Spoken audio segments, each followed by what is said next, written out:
For the third straight game, the San Jose Sharks go into the shootout and lose. We'll talk about this come from a head loss and more. Ay, ay, ay. This is Teal Town After Dark.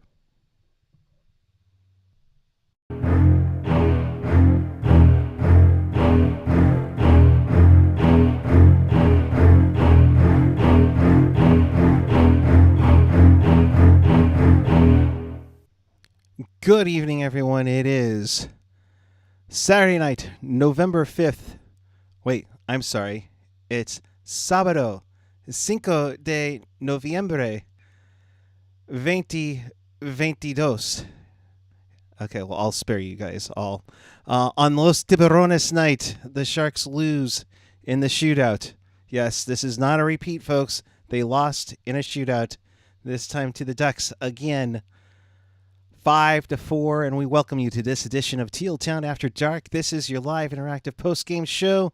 We do this after every game, so if you want to be part of the show, join the conversation and chat with us, along with fellow Sharks fans and hockey fans all over the world on the YouTube page or the app. You can also follow us on the social, Twitter, Instagram, Facebook, SoundCloud, Reddit, Discord, TikTok, and find everything at tealtownusa.com.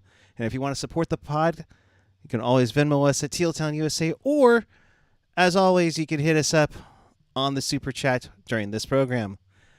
It is the Eric and Eric show tonight here on Los Tiburones night, and I say the guy who spells his name the right way, Eric Landy. Landy, oh God, not again. Shark's got a shark, baby.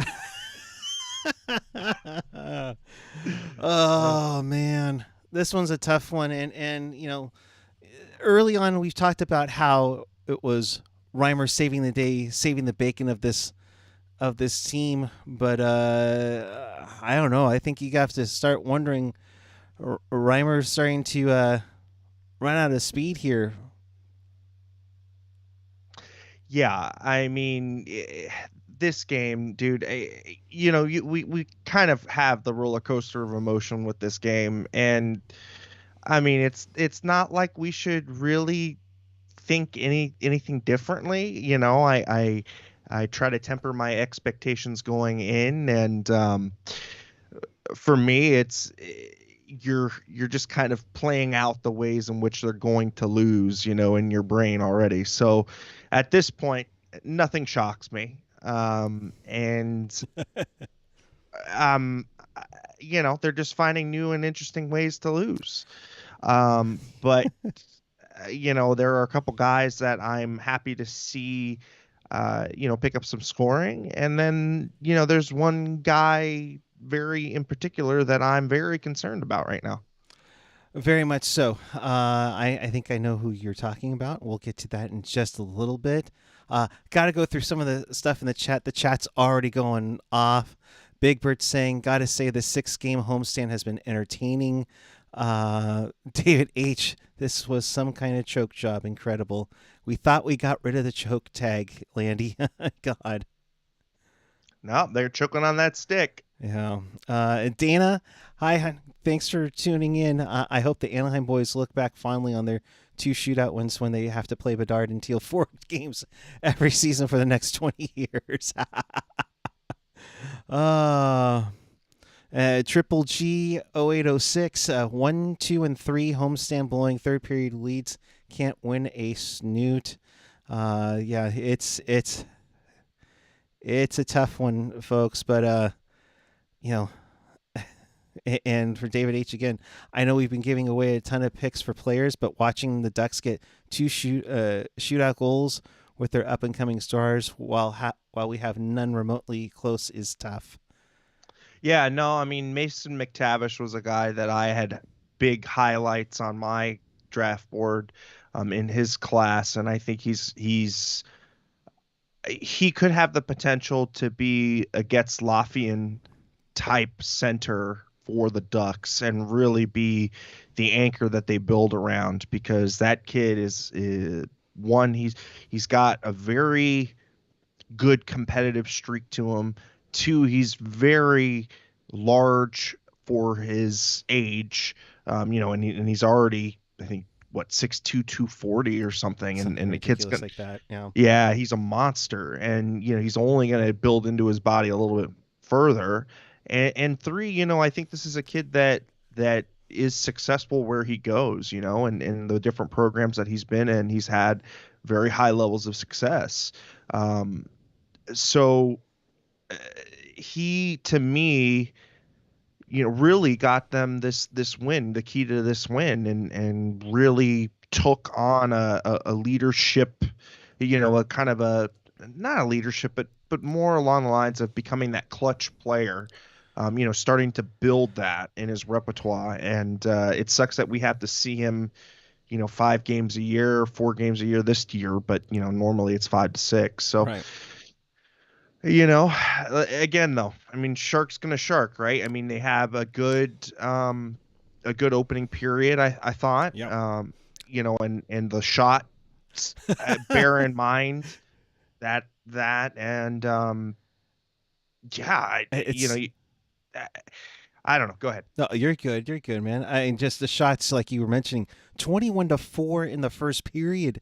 Just insane how the Sharks really dominated this period and And was still are on the wrong end of it, right? right. I mean, Kevin Labanc gets us started right at 354. Yep.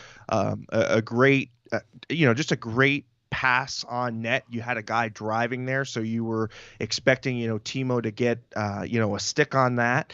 He ends up figuring with the assist, and Benning gets an assist as well. But good on Kevin for directing it towards the net. And when you put Kevin with stronger line mates, I think this is kind of what the result is. He's able to feed guys like Timo and Hertl, who can then deposit the puck in the net. So this line now, by design, I think is got its playmaker, it's got its sniper, and it's got its guy that likes to park himself in front of the net and the havoc causer. Yes. Now, because it is Los Tiburones night, we have a treat for the goal for Kevin Labanc. So, Mom, who I know can't stand, Andres Cantor, this one's for you.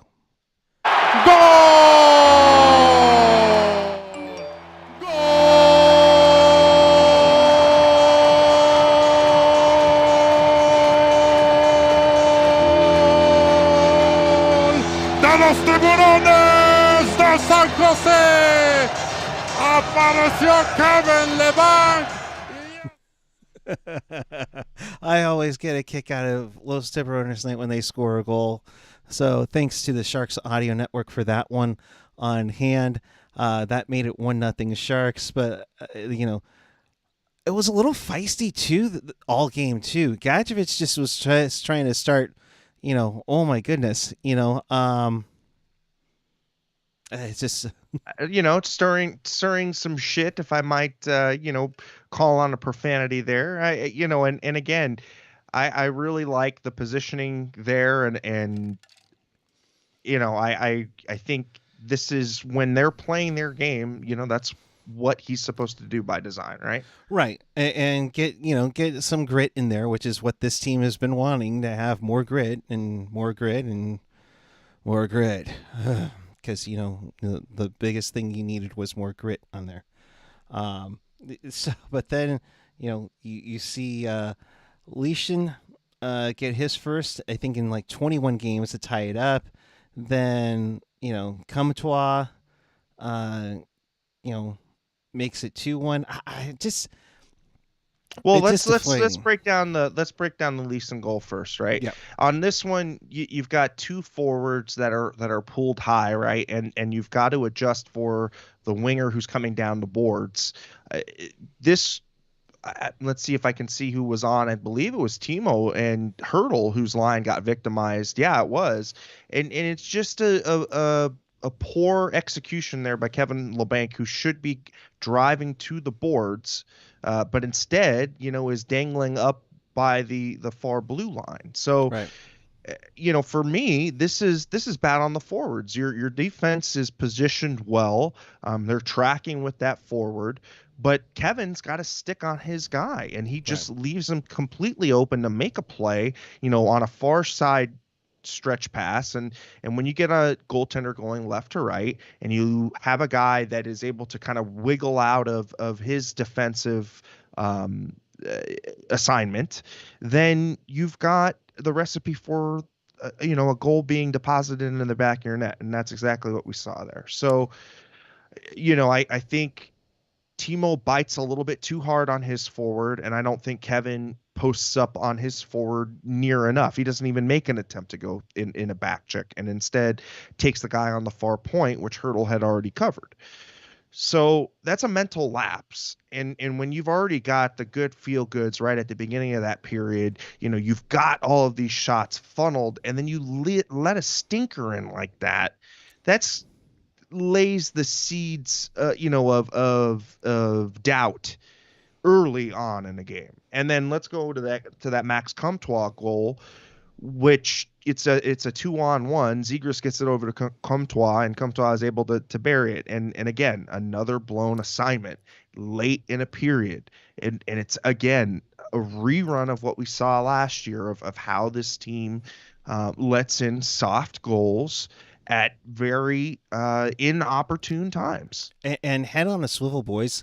I mean, come on, just keep an eye on the back door. I know Zegras you're looking after him because you don't want to get embarrassed, but oh man, I mean, guys, you gotta watch for the trailing player, because it's gonna end up backing in bet. But like Ian said, even in a Sharks loss, all 3 stars were Sharks. So it's just, yeah. Oh man. And AJ, pulling up in the chat, which, this one, he's saying tough to hang on Rhymes. The first 3 goals were just yikes on the D. And I wouldn't even say it was the defense. I thought the defense played well. I thought Radim Šimić was throwing the body well. Oh yeah. Having really good defensive positioning. I think Vlasic got victimized on the Leeson goal, letting his guy get wrangled free. But that being said, defense is not all on the defense. Defense is also on forwards tracking back. Yeah. Right. And this is, again, if this team wants to have success, it's got to have those foundational building block type plays. That it's proverbial 200-foot game. True. But it's proverbial because it's how you defend. It's how you get the control of the puck back. And how you don't let your goaltender get hung out to dry. Yeah, get hung out to dry, but you got to make some saves too. Reimer's been a little, to quote Randy Hahn from last season, totally sus as of late in this one. I mean, it's been really tough to see, because he's been your backbone all year long. Broaden Smith with the Super Chat donation. Thank you very much. Of course, like we said, Super Chats and the Venmo donations go to support the show, oversight, and make sure we bring everything to you and looking good. From Broaden Smith, not trying to be mean, but is Couture washed? Yeah, this is what, I kind of teased out at the very beginning. This is a guy who has no confidence right now with the puck. This is also a guy who's got zero strength on his shot right now, for whatever reason that is. And third, he's making very poor decisions with the puck, which is not something that he's known for. I mean, this is a guy, a Shadow Selke type guy who we've had, as a defensive stalwart in his own end for years. He's had issues, yes, with faceoffs, and he's tackled those, and sometimes it creeps back in, sometimes it doesn't. But I think what's more concerning right now, Eric, is he's totally lost in the offensive zone. Well, he's had a rough go with it offensively. Even that shootout attempt at the end there looked like he's just fumbling the puck. And the same thing I think would have been said for Tomas Hertl. Granted, he's been getting assists here and there, but up until the third period tonight, we'll tease that, it hasn't been great. He's been fighting the puck, and a lot of guys have been fighting the puck. I mean, let's be honest here. Early on, in the season, the fourth line was your go-to for goal scoring, and that's, all around scary, And I know there have been years because for hey Couture stripped the seat. I remember Game 7 where everybody's like, "Oh, he's the captain if Pavelski leaves." Well, there you go. But the captaincy, was different with Pavelski. He had a support group. Couture hasn't really had that great of players. I mean, you have Nieto and Barabanov on there. I mean, Barabanov has been pretty decently of late, but the Long Beach native, and by the way, happy birthday, Matt Nieto. But not exactly key teammates to surround for the captain. Yeah, no, and again, I didn't think we would see this fast of a drop off with him. He was one guy that I thought, okay, when he's not scoring, at least he's, defensively sound. But at this point, Eric, I mean, I'm not sure what you can do with him at this point. I mean, I think you've got to shelter him now. I don't know that I want him taking offensive zone starts, which is a far cry from what he used to be as a player. It doesn't look like an effort thing either. This looks like it's more along the lines of injury / some kind of just falling off physically. I don't know. What do you seem to attribute this to? Because I look at the wrist shot and it's just not there right now. You can't. You wonder if something's happening. And we remember, Pavs had that wrist issue that he was struggling with for a time. You wonder if it's the same thing and Couture's trying to play through it. And it sucks. Granted, the Sharks now, won't play again till Thursday. So you have time to rest. You have some time to practice and, get in a game, get in some practice time before you head out to St. Louis to begin their road trip. But it's struggling. It sucks because you want Couture to be in this thing. The guy has done so much for this organization, and you hate to see what happens. I mean, I can't see them putting him on the third line. I can't see them scratching him. I think you just have to work it out.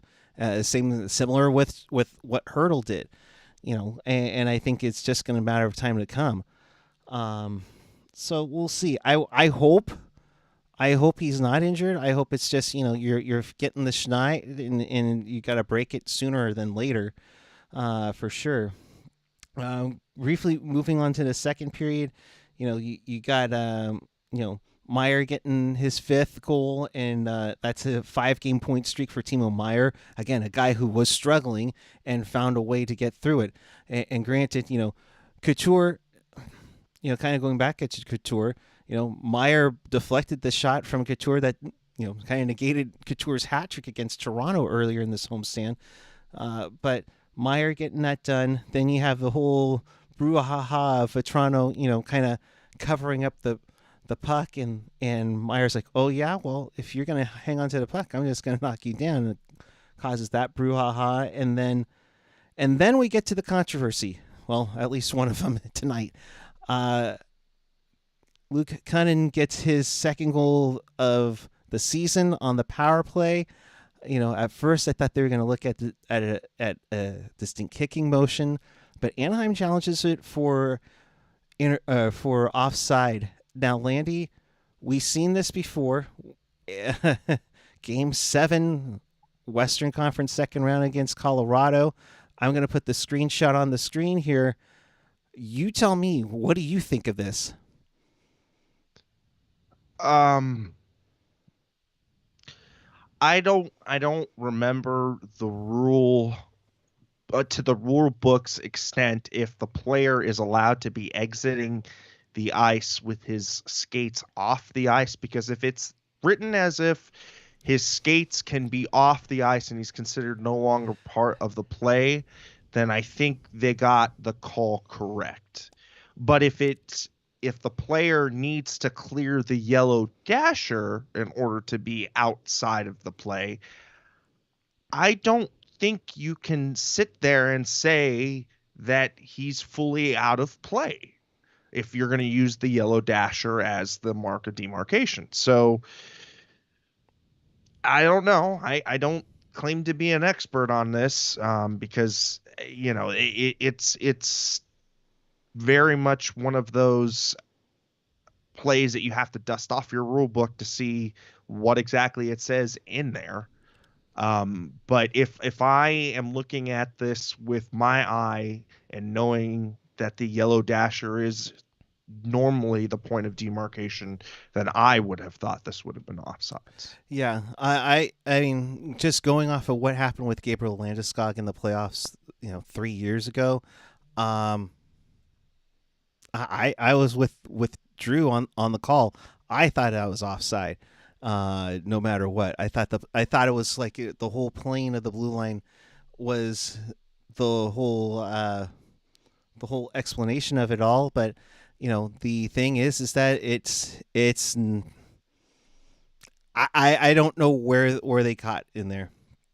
Yeah, it's just very surprising that they disallowed it, but they're saying, I guess they were saying there was no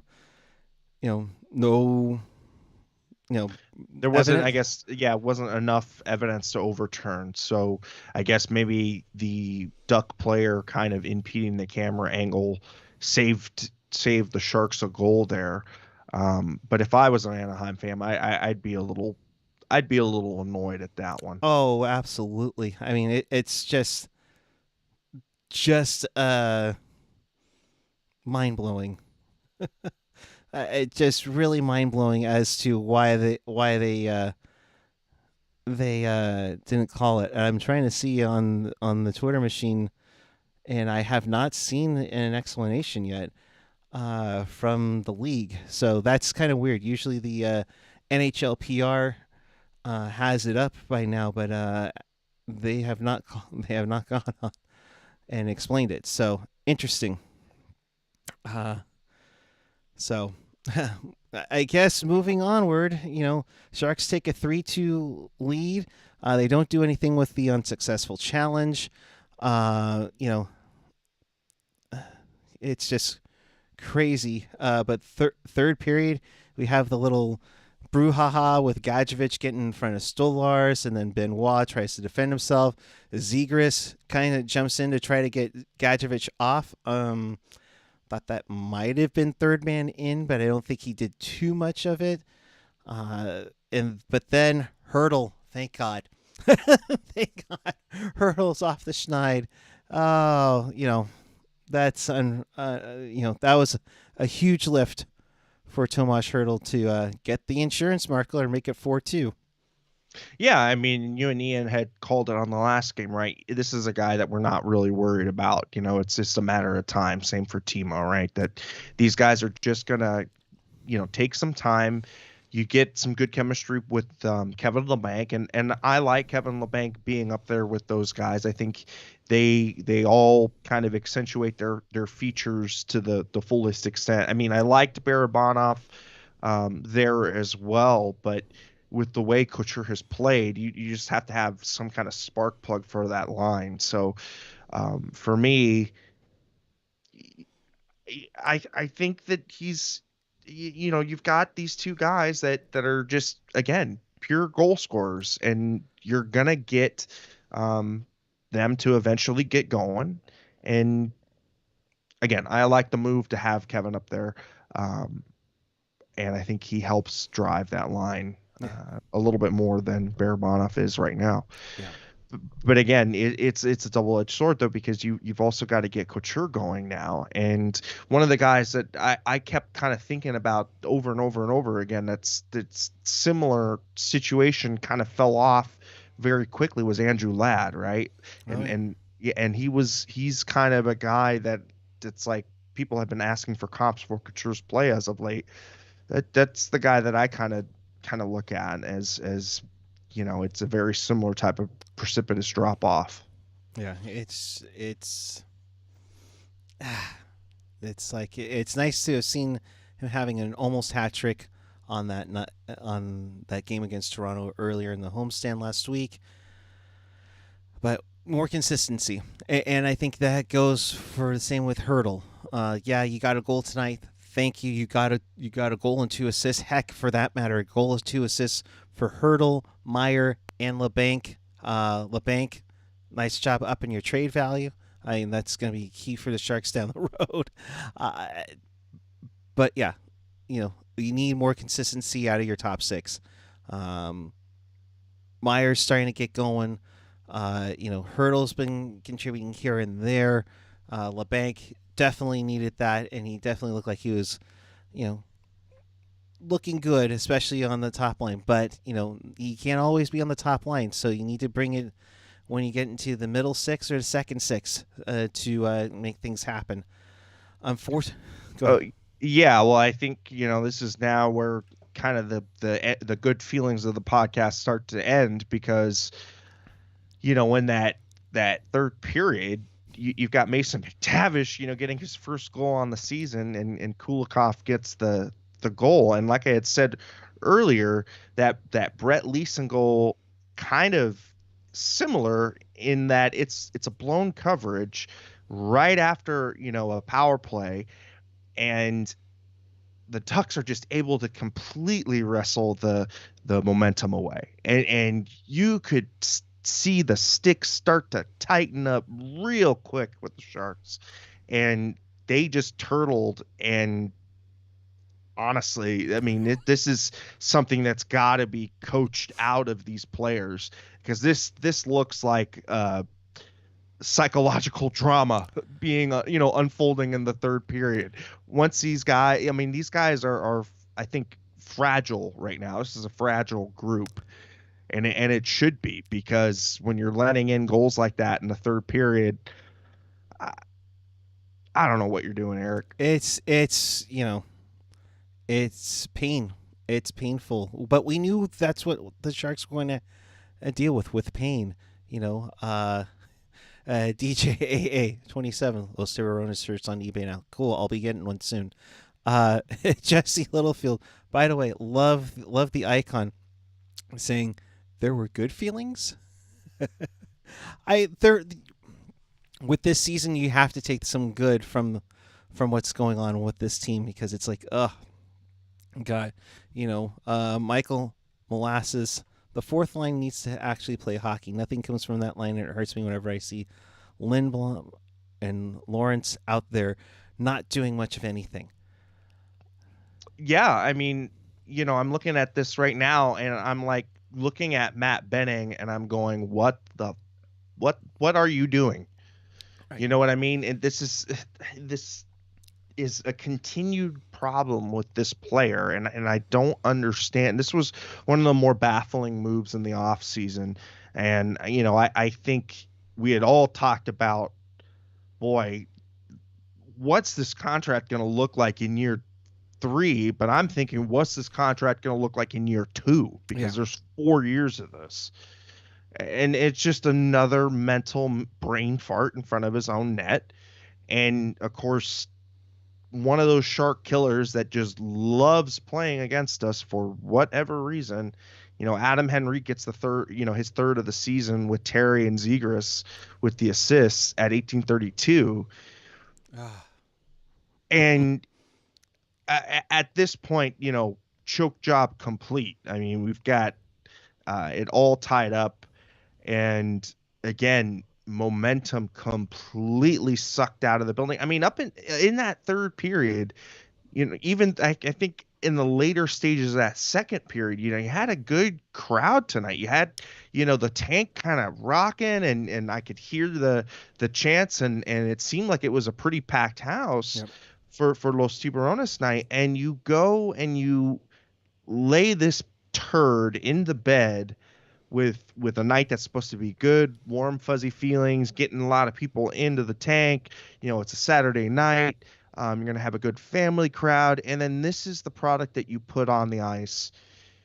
And it's a wonder why, when an Arizona or when what insert small market team here comes to play, and you only see this team drawing, 9,000, 10,000 fans. I mean, this is why.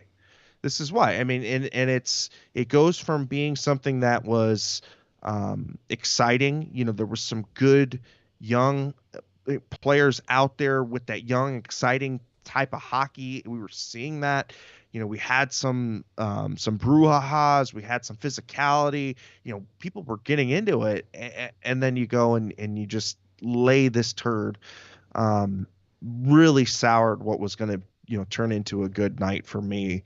And again, for me, I'm kind of trying to look at this and trying to be impartial, and but getting a good sense and getting a good vibe through three or 2.5 periods. Yeah. And then they completely collapse. So just learning new ways to lose, I guess. But at this point, I'm concerned for some players on this team. For some other players, I am wondering if they're trying to audition their way out of here.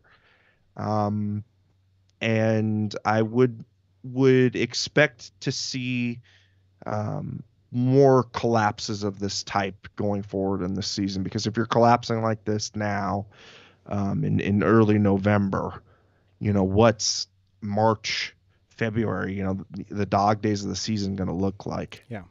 And it's going to be tough, and that's when you start wondering, okay, do we get the call-ups at the end when they're all eliminated, when the trade deadline comes through? I mean, again, the trade values for everyone, including Reimer, who seemed like a lock just last week, not helping out big time. It also doesn't help that Mario Ferraro got hurt late in the game too, taking the puck to look like the chin, and let's hope it's not a broken jaw, folks. But he went right off the ice, and according to media, Curtis Pichelka saying Quinn didn't have an update on Ferraro other than to say he's going to the hospital tonight. This sure reminds me of what happened to him last year in Florida. Just awful luck. Yeah, so, I think this is probably a broken jaw.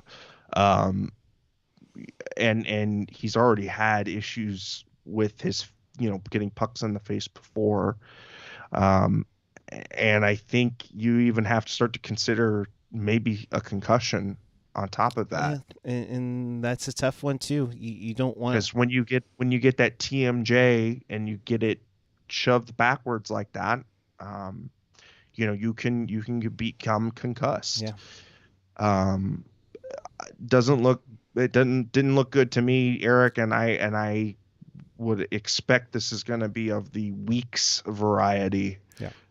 And let's just hope, knock on wood, that there's no structural damage and it's just a really bad bone bruise. But it looked bad. Yeah. It looked bad going off, and when you got the doctors coming right behind Ray Tufts like that, it's a tough one. Yeah. And if you haven't seen it, AJ, great job, Giffen, my friend. Got the replay of it on our Twitter at Teal Town USA. So let's hope for the best for Mario Ferraro. If we hear anything else, but it doesn't look like we're going to hear much for the rest of the night, just that he's headed to the hospital to get looked at. Let's certainly hope he'll be okay. Overtime, I thought they had plenty of chances. The shootout, the questionable call, bringing in, Couture, Labanc, Benino. I think where the hell's Hertl on these shootouts? That's later down the road with Timo, and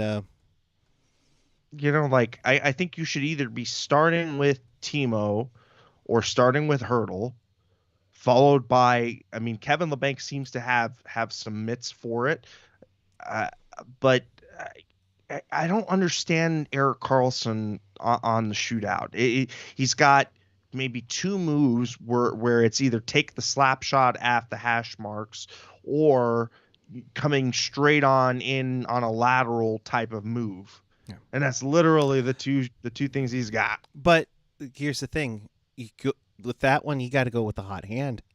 Karlsson may have some some interesting moves. I think we remember we had what is it? The slapper in the shootout. I think during 2021, where he just went, screw it. I'm just gonna grip it and rip it. They're not exactly that, but I will credit. I mean, even though I was head scratching, you're putting Bonino in, and then all of a sudden you see Bonino with his nifty little moves, and he's like, he put Bonino in. But Henrique, he scored 3 regulation goals this season, all of them in San Jose, and then of course the shootout winner, where we could have freaking Mike Emmerich go, Henrique, it's over, and it's over. Landy. Oh man, it was just the cherry on top of that shit sundae.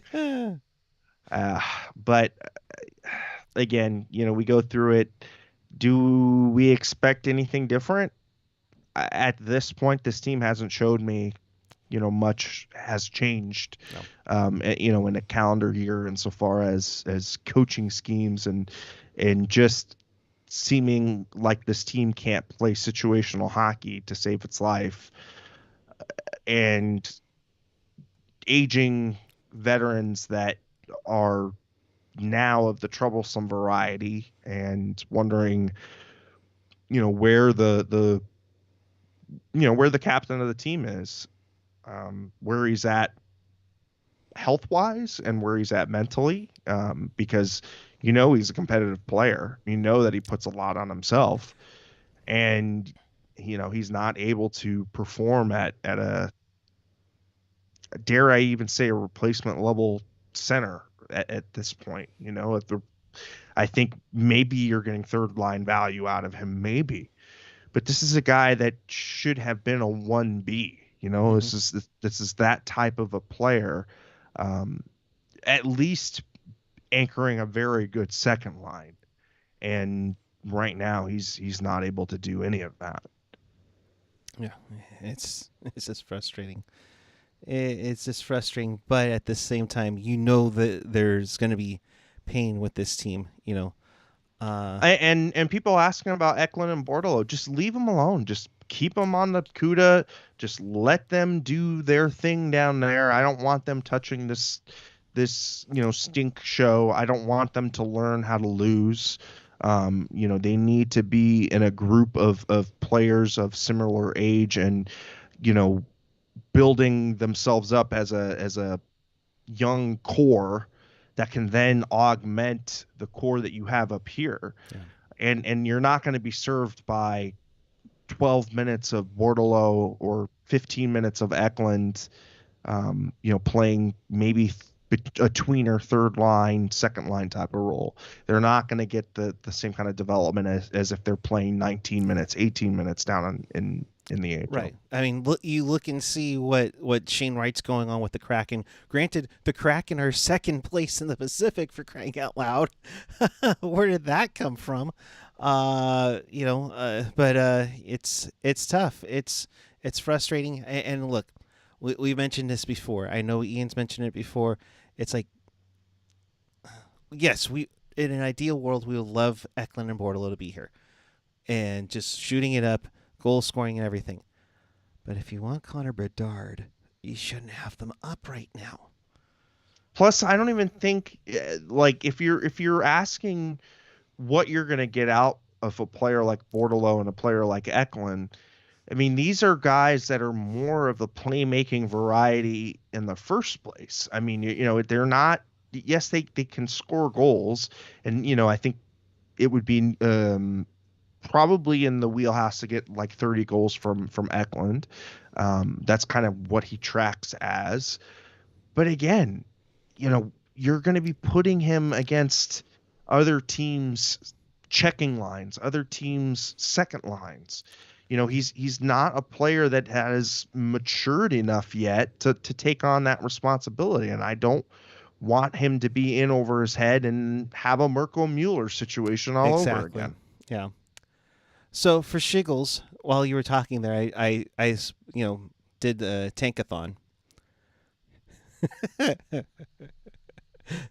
Anaheim won the lottery. Not simulator. Oh, come on.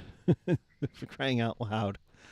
Yeah, I mean, at this point, I'm thinking like maybe you want to come in at that like 31-30 spot. Yeah. You know what I mean? It just seems like The that. second or third best odds. Yeah, because it seems like first best odds is just asking to be upsetted. Yeah. You know what I mean? So, and it would just be so Sharks if they had the worst odds and yet didn't get the first overall pick. And it somehow went to Anaheim or Edmonton, for crying out loud. Right? or better yet, or St. St. Louis, right? Yeah. Just it's like you guys just won a cup 4 years ago. Really? Oh gosh. We're getting some quotes here. Hertl on his goal. I will give up the goal, and I scored the 2 points tonight. Any day, any time. Yep, of course. I agree. Hertl, I don't blame him. You want the W, and you only get 1 out of 6 on this homestand. Not fun. And Quinn kind of reiterates that it's very disheartening because of the result. Very encouraging from the way we played. We continue to feel we're going in the right direction, but Jesus, we shot ourselves in the foot. And yeah, I'm kind of with defensively though. I mean, offensively, yeah, I like what I'm seeing. I think that the team is starting to play to form a little bit, but in their own zone, they're a fucking mess. It just seems like once the puck enters in their zone, they've got one hand, on their crotch, and the other one is just kind of like doing this, like, it's some of these guys are out to lunch, and on the positioning, it kills me, man. And that's some interesting positioning you just described there too, my right? friend. But I mean, you've got, look. You score 4 goals. You should be winning a majority of those games. Oh, yeah. No doubt about it. I mean, not to get all 2 or fewer on here, but I mean, if you go 3 or more, you should be in good shape to win this game. And I mean, just on the statistics alone, right? I mean, it's like, I don't know what the odds are once you've gotten to your 4th goal, but if you're if you're getting to 4 goals on multiple nights, you should be winning games. Yeah. No, I completely agree. It's a frustrating overall. Yes, fans got a free T-shirt. Hey, you got 4 tacos from Taco Bell. But yeah, the Sharks lose 5-4 in a shootout. Oh boy! Can we give some kudos to Erik Karlsson? He had an assist tonight, and with that assist, he matches Craig Janney and Owen Nolan for the fastest start to a season, point-wise in franchise history. Janney had 4 goals and 15 assists in his first 14 games in 95-96, and then Nolan had that crazy start, 9 goals, 10 assists to start the 99-2000 season. So. Great, congratulations! But I think Karlsson mentioned it before too.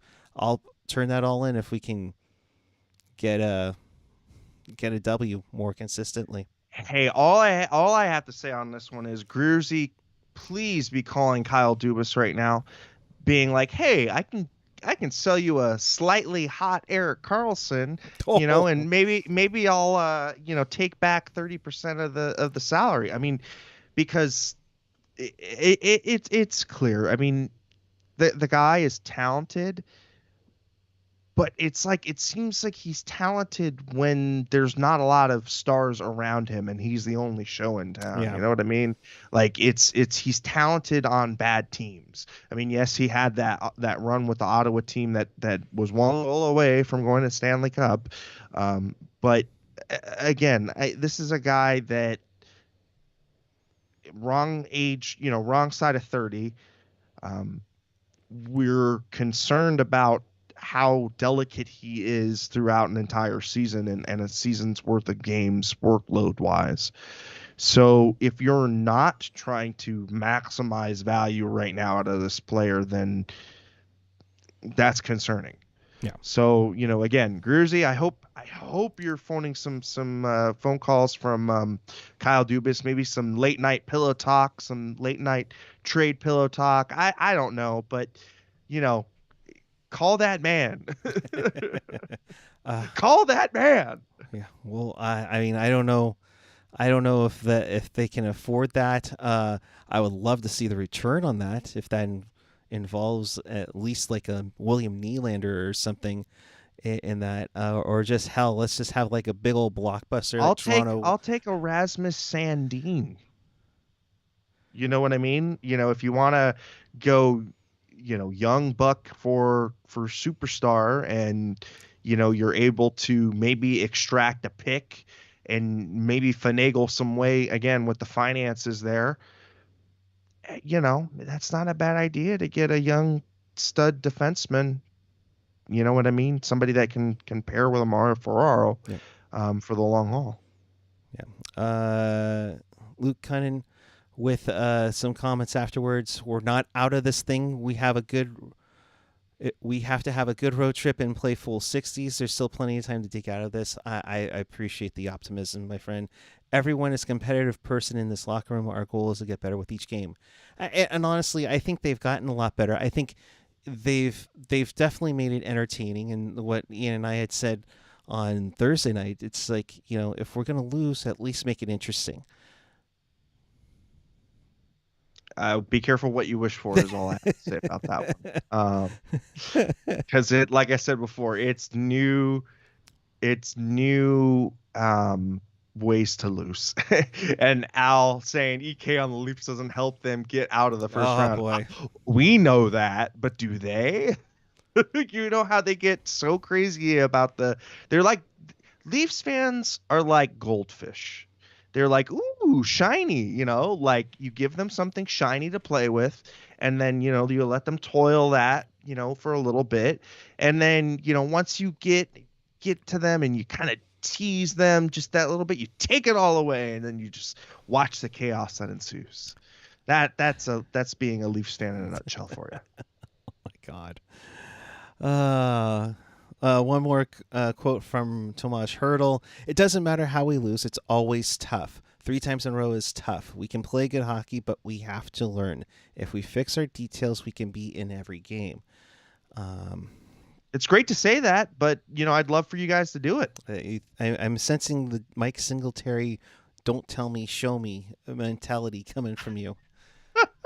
I mean, it's great to be a great talker and to talk this big game, but if you don't go out and do it, I mean, the result's the same.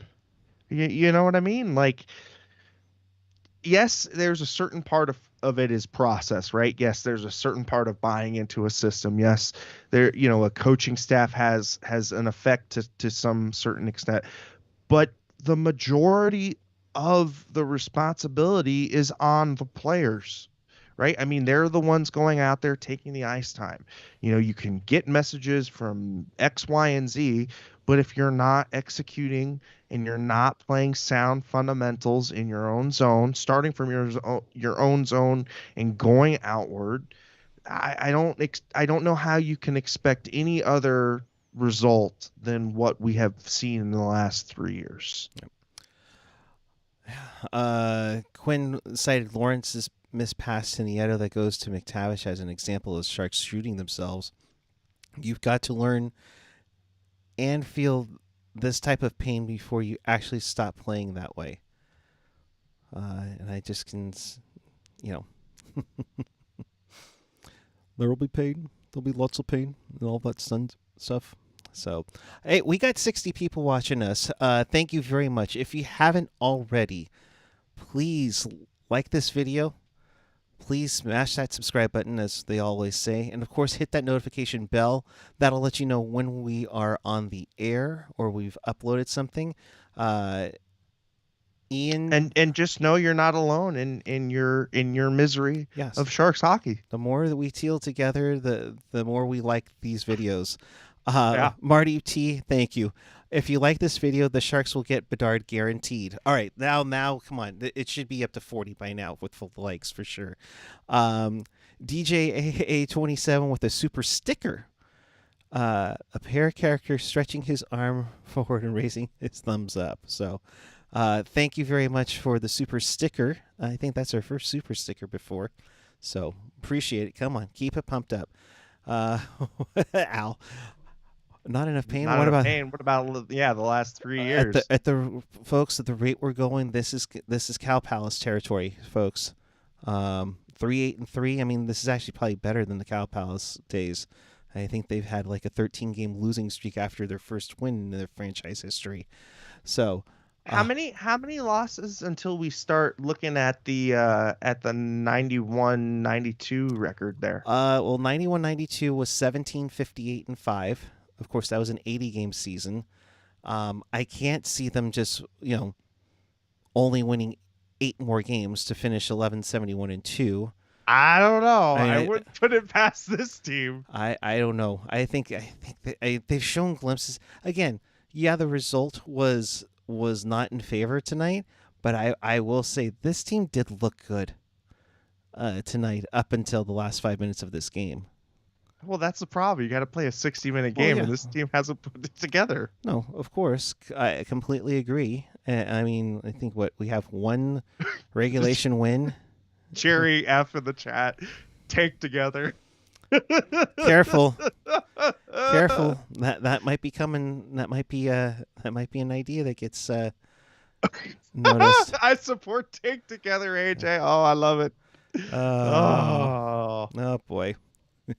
That's a good one. Yeah. It's a good one. I think we started something. So, but if you like the content we've been providing, there was a Teal tinted glasses on Wednesday night. Check that out with Ian, Kevin, and Mark. Of course, Pucknologist tomorrow night, 7 p.m. Pacific Standard Time. So make sure you change your clocks once this show is over. But yeah, 7 p.m. Pacific for Pucknologist. For the week that was in Sharks hockey, bad news: the Sharks lose 3 straight in the shootout.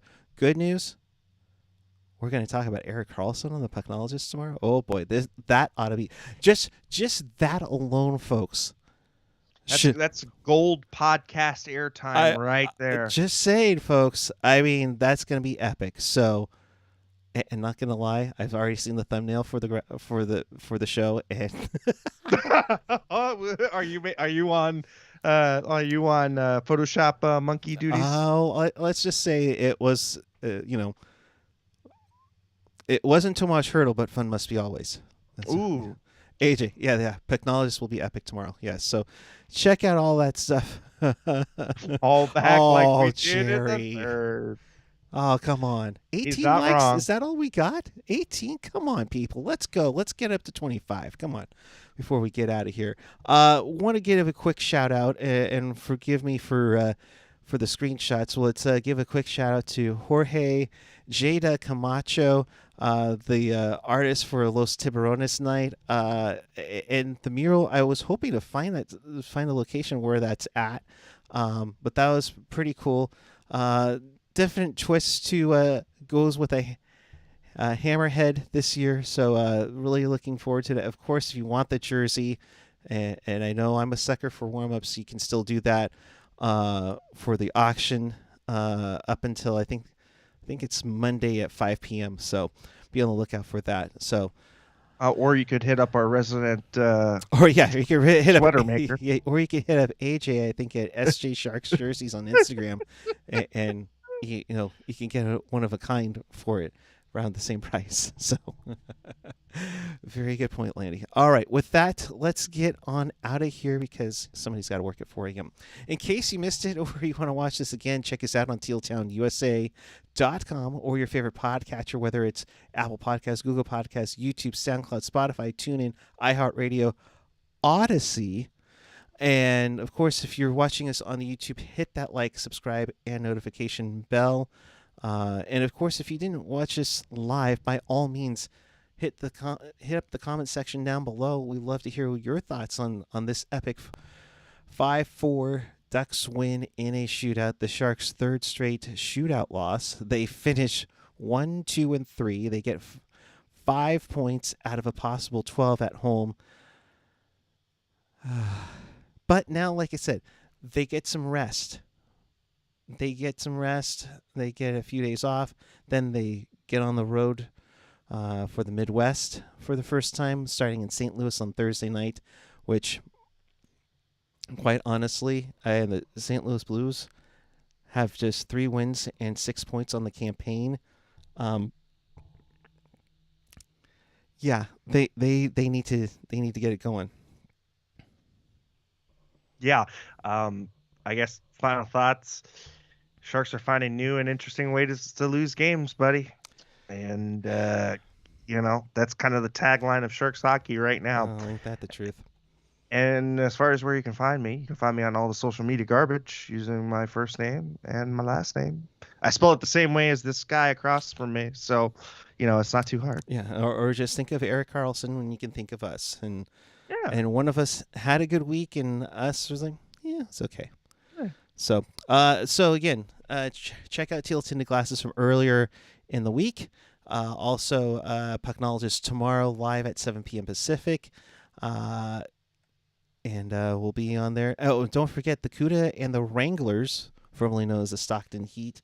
I believe they play at 5 o'clock tomorrow. So if you need a nice little lead into Pucknologist, you can get that on AHL TV or on the Sharks Audio Network with Nick Nolenberger. So be on the lookout for that. And again, thanks for tuning in. I'm at PuckGuy14 on the Twitter and the Instagram. We'll be back with you for After Dark Thursday following the Sharks and Blues. Of course, tomorrow at 7 p.m., Pucknologists with AJ and Jerk. And, of course, check out all our other content on the YouTube channel. So until then, thanks for watching. And until then, keep it real, keep it teal, keep it real teal. Have a great night, everyone. Enjoy the rest of your weekend, and we will see you tomorrow for Pucknologists and Thursday following the Sharks and Blues. Good night, everyone.